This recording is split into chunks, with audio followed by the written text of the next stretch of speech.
Do you ever feel that people don't listen to you? That your clients never seem to take your advice? I've been there myself and it can be very frustrating. You know your industry inside out, and here comes somebody on the outside disregarding what you have to say in favour of their own opinions.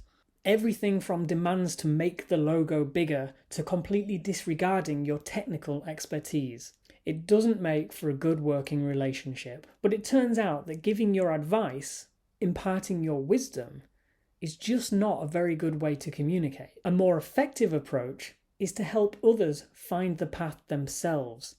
And that's what coaching is all about. And the reason I trained as a coach in the first place was to hold better conversations with my freelance clients. Instead of simply giving my opinion, I listen carefully and ask thought-provoking questions. Deploying coaching skills to understand the motivation behind a goal is a vital skill to have in building rapport with others. So if a client asks you to make the logo bigger on their website, your impulsive reaction might be to say no and then to give your reasons. But instead, you could seek to understand the motivation behind this suggestion. For example, by asking how that request might support the needs of the website visitor, you can move the conversation away from personal opinion and back onto the objective measures, the objective goals of the project.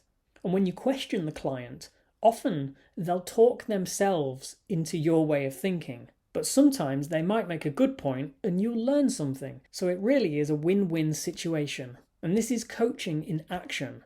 It's all about teamwork and positive outcomes. It's not about personal opinion and one-upmanship. If you're interested in learning more about coaching, I recommend reading Coaching for Performance by John Whitmore. It discusses how we can use coaching skills not just in business, but in all areas of life. It talks about how we need to get better at communicating with one another, not just as individuals, but as a society as well. So in the spirit of self-reflection, I'd like to ask you some questions about the last time you had a frustrating conversation with someone. Think about that conversation. What specifically did that person say or do that got your back up? And when you connect with that specific thing, how did it make you feel? Describe the feeling in detail. How did you respond in the moment? And using the benefit of hindsight, how would you respond differently now? How could you have perhaps been more constructive in your response and built bridges to a more mutually beneficial outcome?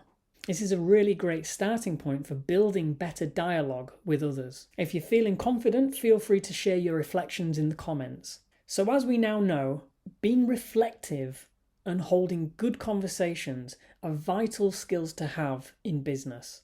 If you'd like to dramatically boost your client management skills, I have a coaching program that can help. Take a look at the link in the description and feel free to reach out to me at any point to start your journey. I look forward to hearing from you soon.